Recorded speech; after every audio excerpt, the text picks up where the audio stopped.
The air in the Lancaster ballroom was so dense that it was difficult to breathe. The humidity from an excessive number of bodies draped in silk and old money, or the cloying fragrance of 1,000 white roses, were not the only factors. The chandelier's very fabric was clinging to the pressure and weight of expectation. The instant I exited the Uber, I could feel it resting on my shoulders, a stark contrast to the sleek, black Mercedes and Bentleys that dotted the circular driveway.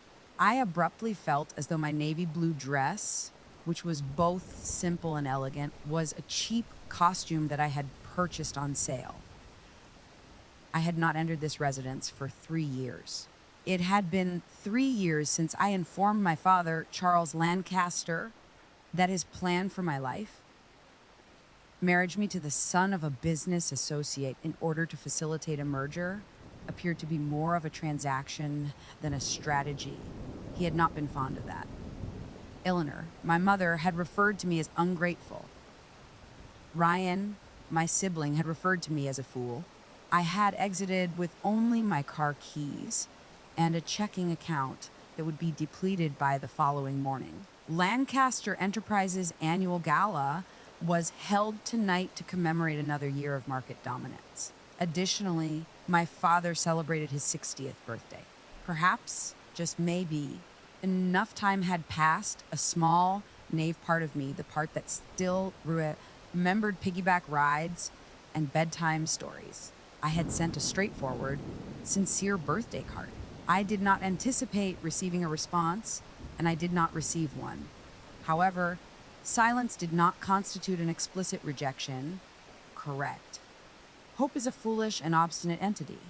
The polite hum of conversation faltered as I pressed through the gilded doors. The heads of individuals were turned. I was pursued by whispers, which resembled the rustling of dried leaves, as I advanced toward the center of the room, where my family had assembled. They were a perfect representation of authority and legacy, standing in close proximity to the grand fireplace. Charles was my father, and his posture was as rigid as his principles, with his silver hair. Eleanor, my mother, was immaculately dressed in a diamond necklace that has the potential to finance a small country. Her smile was as practiced and brittle as porcelain. Ryan, my elder brother, was seen smirking into his champagne flute, resembling our father, but lacking in charm.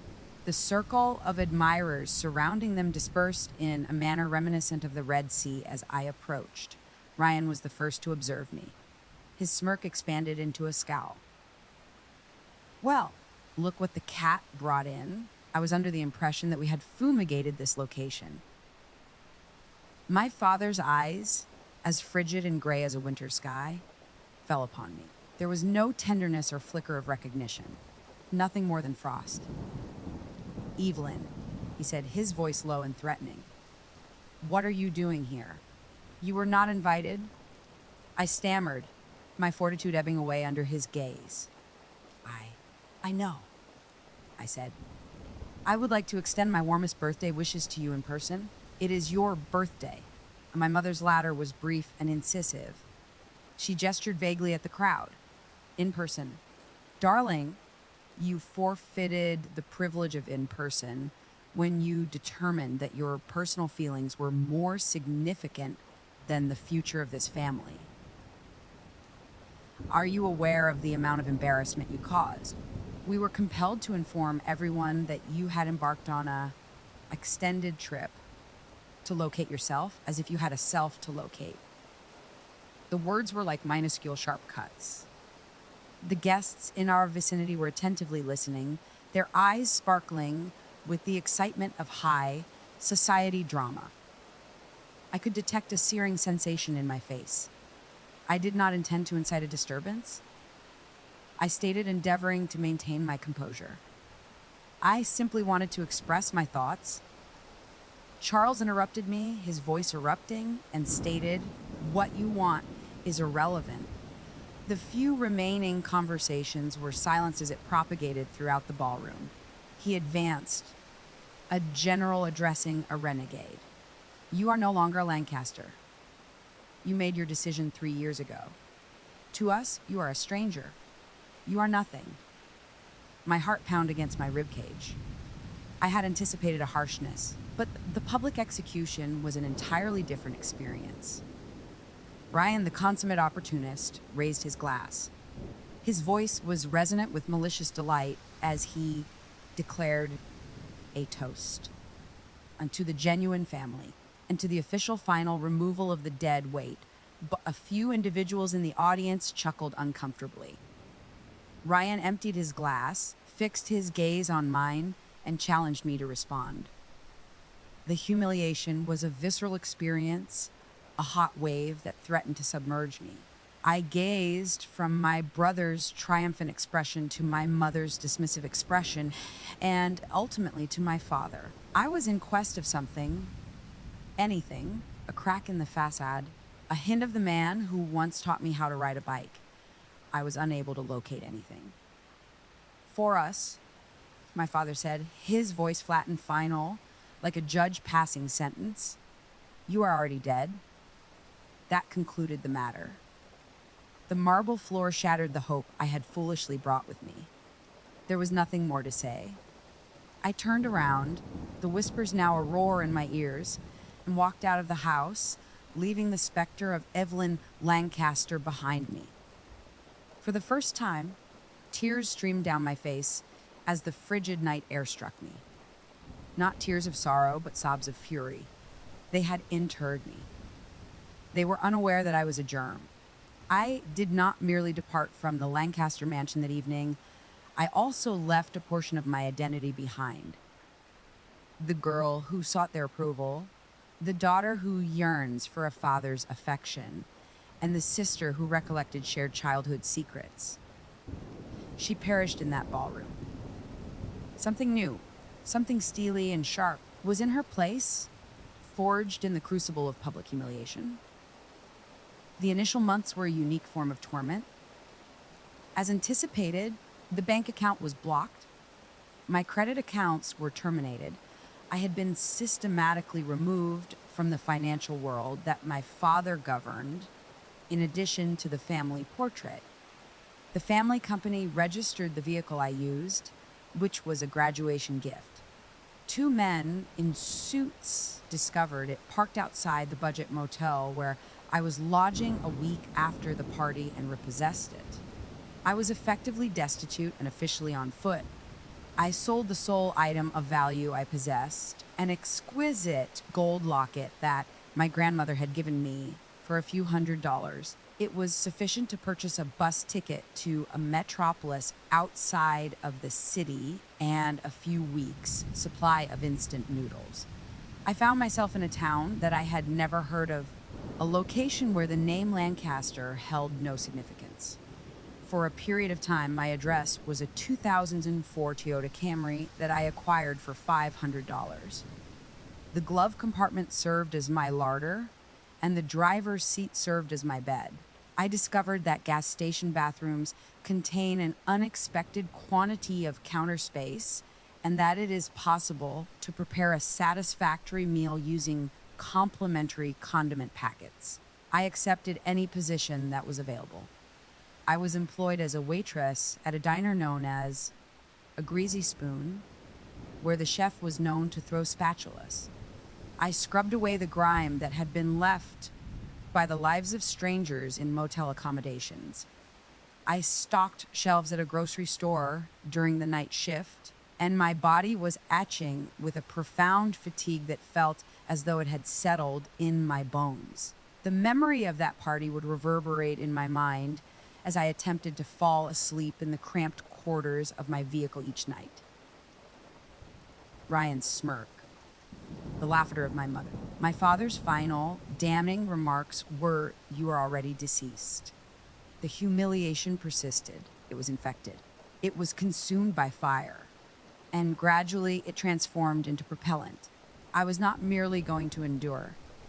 I intended to construct an empire from the remains of the girl they had discarded. On a dreary Tuesday, the pivotal moment occurred. I was in my vehicle. enjoying a squashed peanut butter sandwich during my lunch break from the diner when I spotted an advertisement in a crumpled newspaper on the passenger seat. Innovate Dynamics, a small technology venture, was in search of an administrative assistant. Although it did not provide a substantial salary, it was an office position. It was an improvement from the previous task of cleaning restrooms.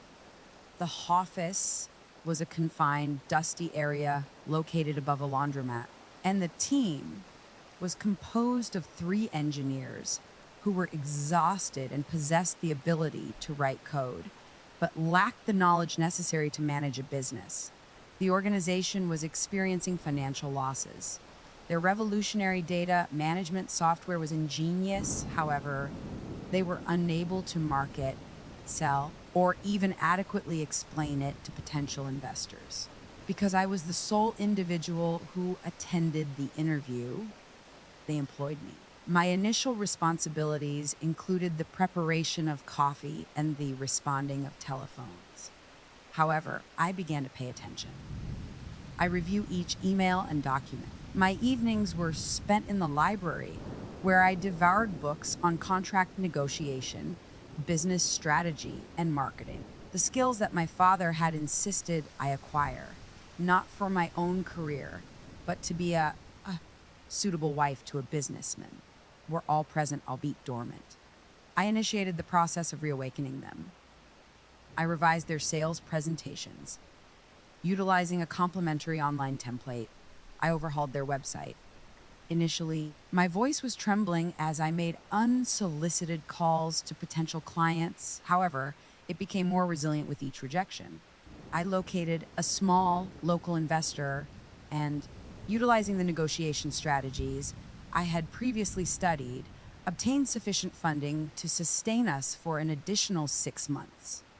The engineers, who had initially perceived me as merely the coffee lady, began to pay attention. They observed the fire in my gaze. They observed that I exerted myself more than any of them. Within a year, they promoted me to the position of partner. The organization was no longer solely theirs. It was now mine. My existence was entirely devoted to Innovate Dynamics for the subsequent 3 years. I labored for 18 hours each day. I poured every ounce of my anger, anguish, and relentless drive into its foundation.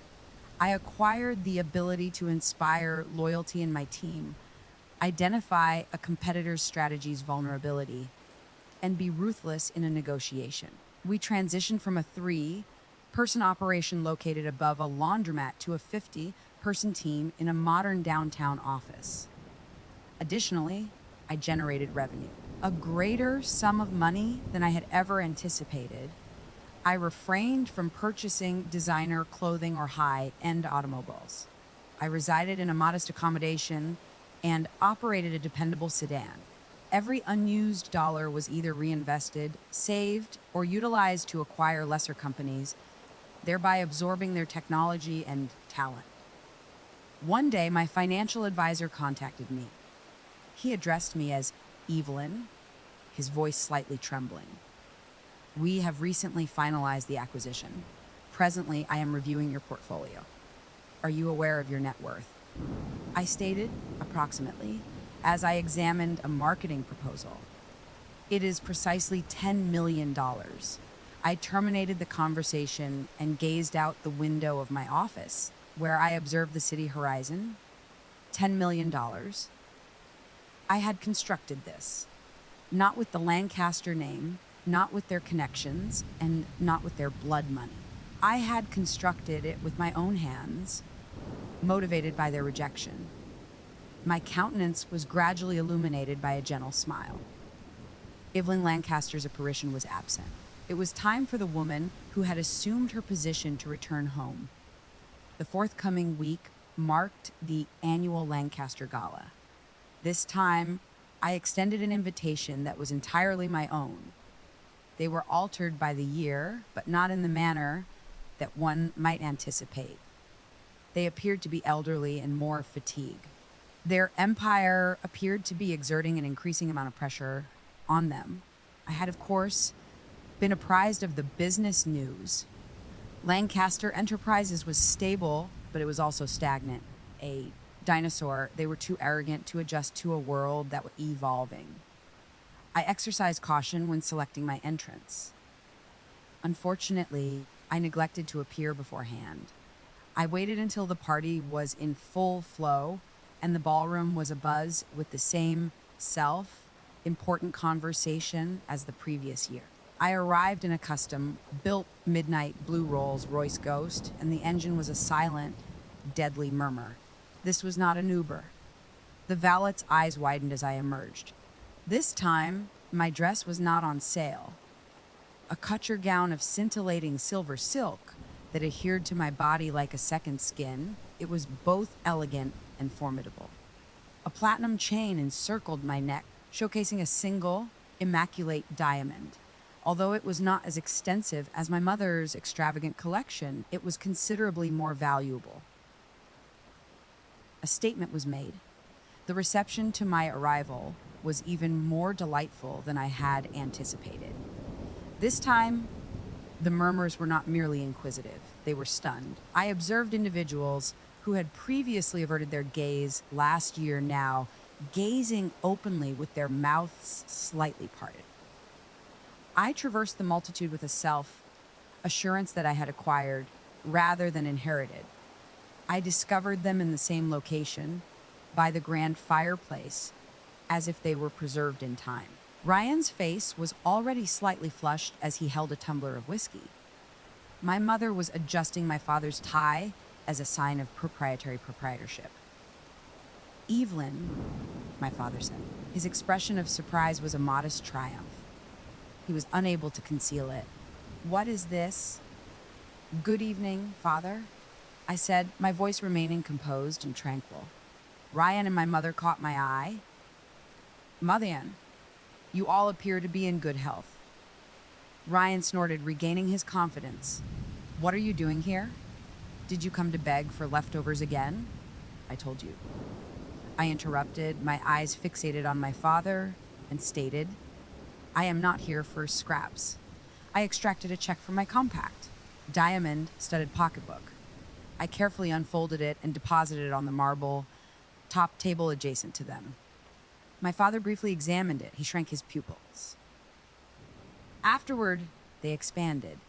His hand trembled almost imperceptibly as he picked it up. The sum of $10,000 was written in precise, bold letters on the check. The consignee line was as follows: the Lancaster family. Additionally, I had penned the following in the remark line: "A token of appreciation from your deceased daughter, Bach."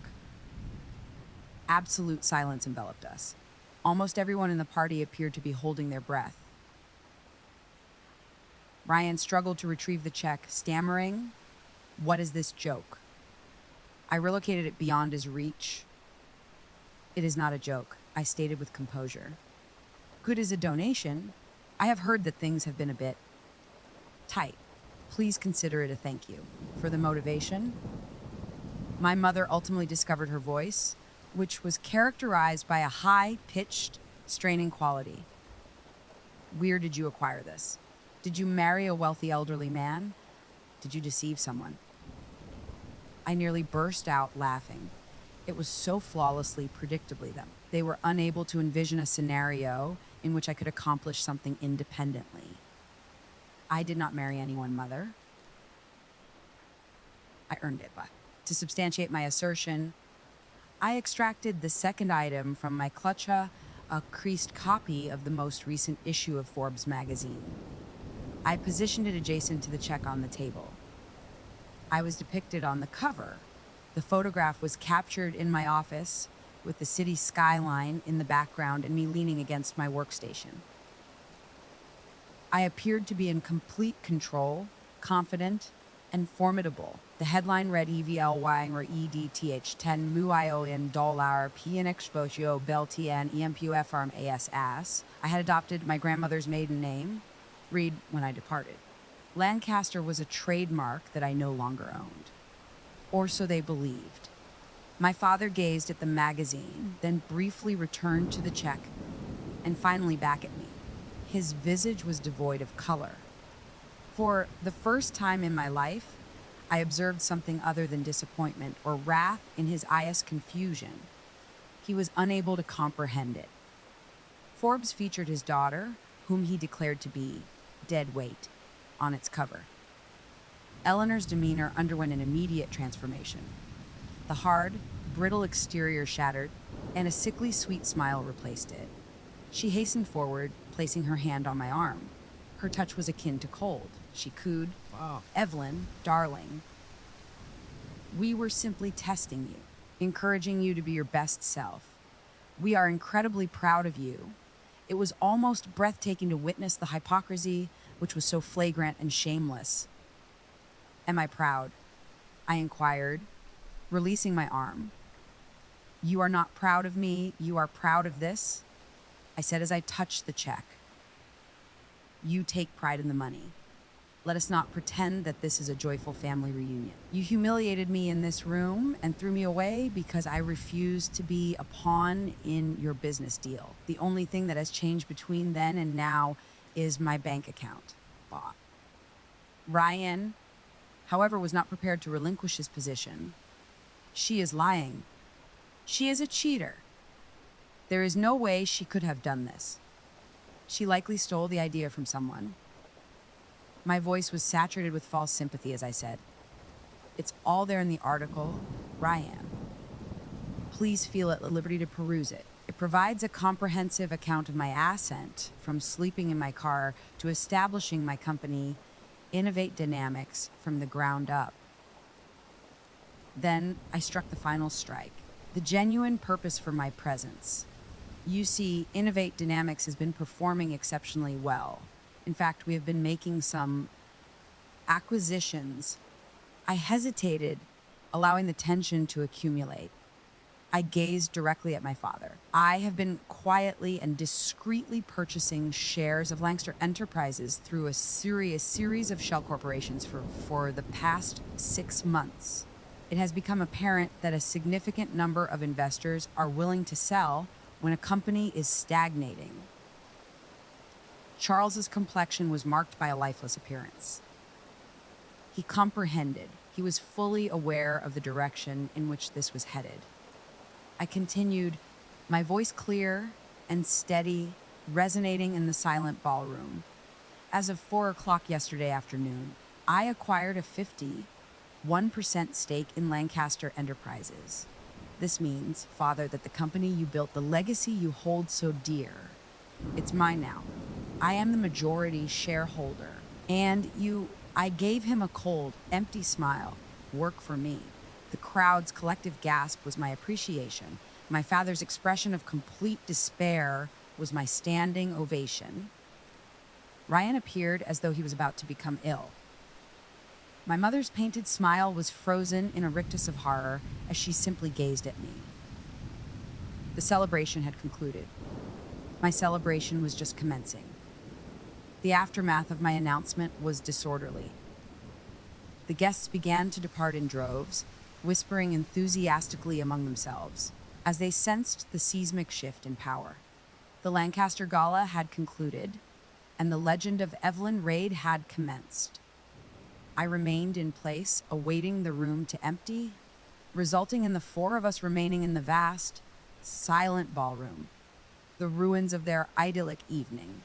The Forbes magazine and the $10 million check were discarded on the floor by Charles Lancaster, who had collapsed into a high-backed recliner. He appeared to be a monarch whose castle had collapsed, leaving him vulnerable and weakened on a shattered throne. The first to erupt was Ryan. He screamed, his visage turning purple with fury. "You shit."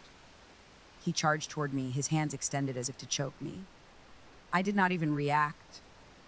My expression was one of pure, wary indifference, and I simply raised my eyebrow.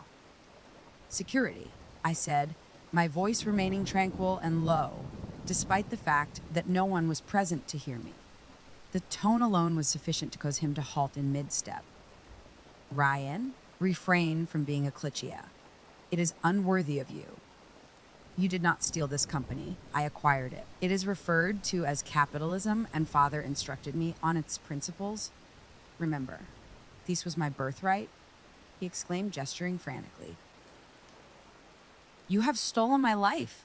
I was supposed to take over. Your birthright, I exclaimed with a genuine, heartfelt chuckle. It was a pleasant sensation. You believed that you were entitled to this empire solely because you were born with the correct last name. I was out there, working, building, and fighting for every single dollar while you were here, becoming complacent and naive, and living off a legacy you did not create. You did not lose your birthright, Ryan. You never earned it in the first place. My mother, a pragmatist at heart, implemented an alternative approach. She hurried to my father's side, stroking his shoulder and gazing at me with tear-filled, imploring eyes. She murmured, "Evelyn, please," her voice trembling. He is your father. This company is the culmination of his life's work. You are unable to simply seize it from him. I tenderly corrected her. I'm not appropriating it from him. I am rescuing it. It has been in decline for years under his traditional leadership. It requires a new perspective and must evolve. And as for him being my father, my voice became more resolute. You relinquished that title in this very room when he informed me that I was no longer his. I am treating him as a business asset, as he treated me. I approached my father's chair and positioned myself directly in front of it. The man who had once been a titan in my estimation now appeared as a defeated, shrunken elderly man as I gazed down at him. This is the way it will operate, I declared, my demeanor indicating that there was no space for negotiation. The board meeting is scheduled for Monday morning. We will be announcing a change in leadership. I have been appointed as the new CEO, effective immediately. I outlined my conditions, each one a meticulously placed nail in the coffin of their previous existence.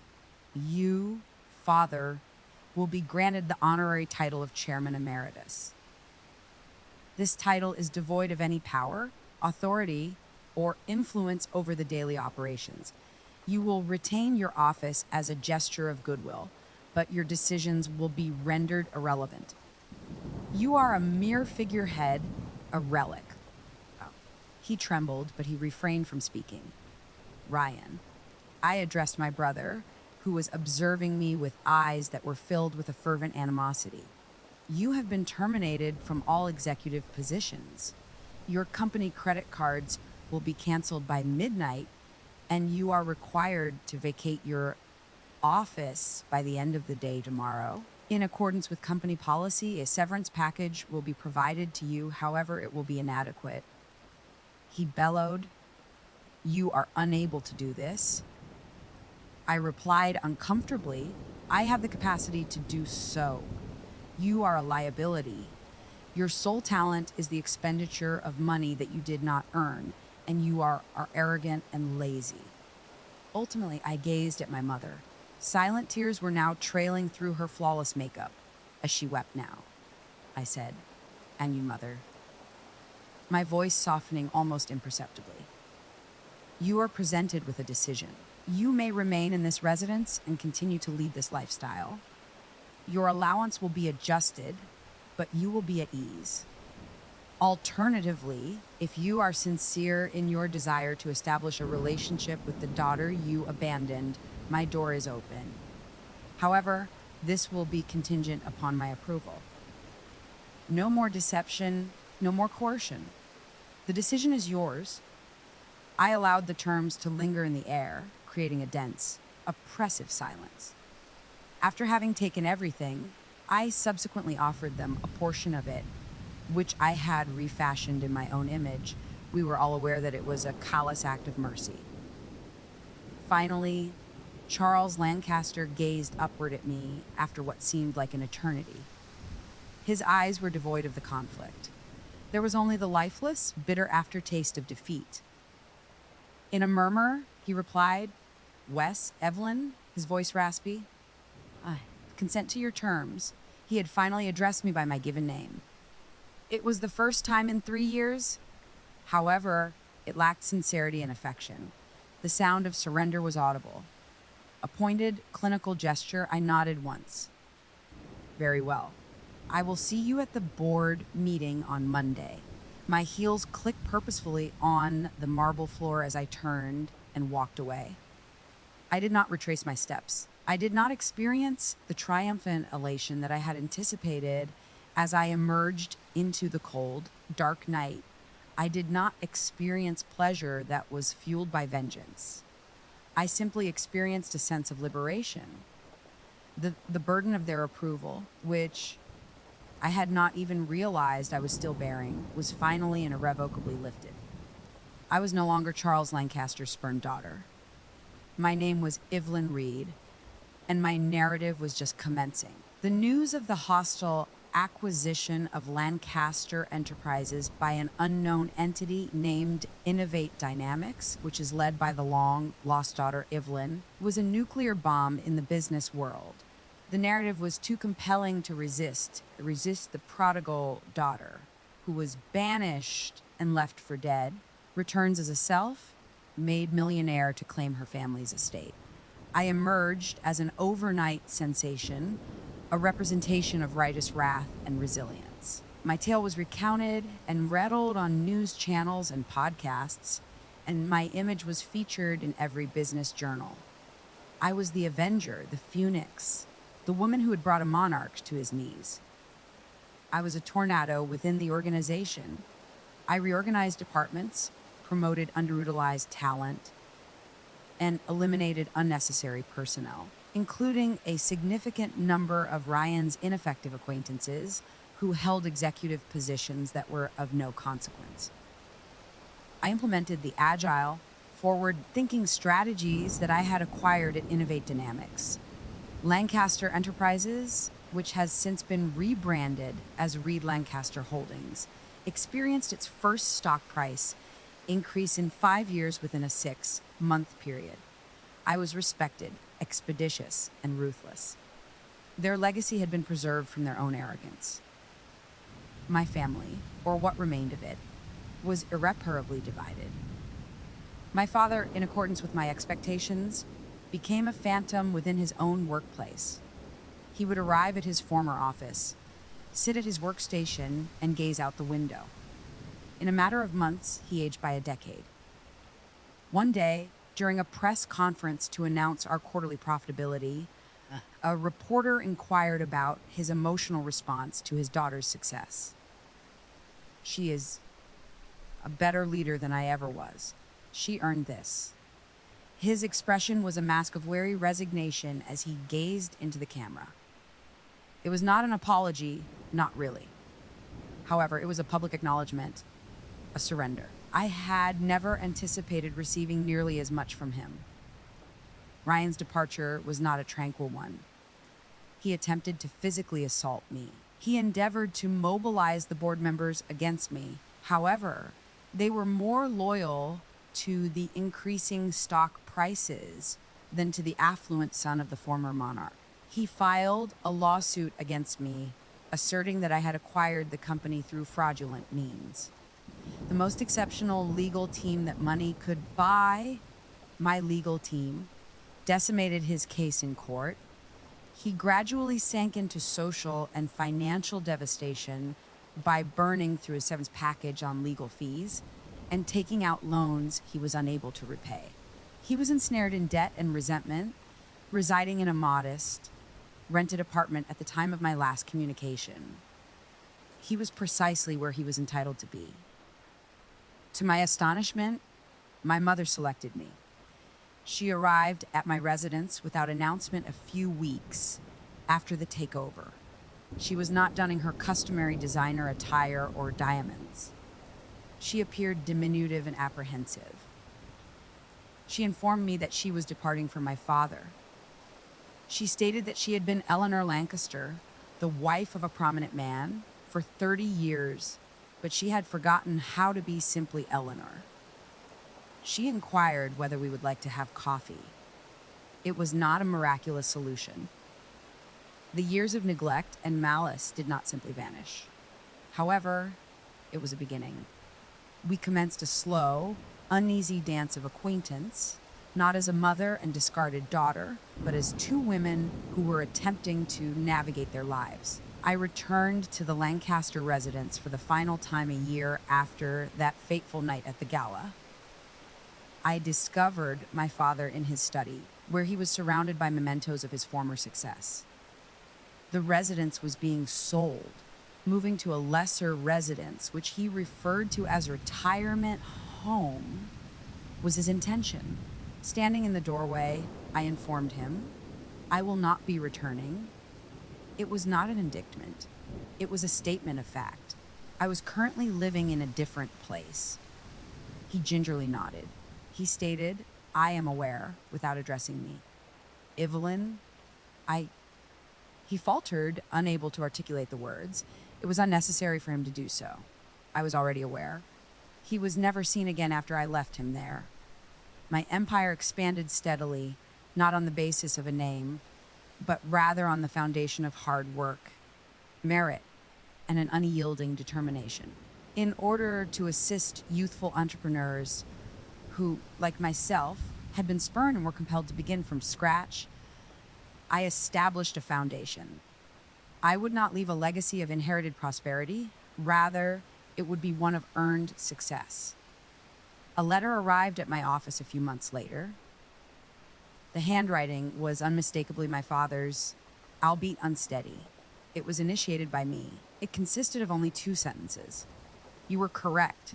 I was mistaken. I am immensely pleased of you. Upon reading the words, I experienced an unusual sense of closure. The validation that I had once so urgently sought from him was no longer of any significance.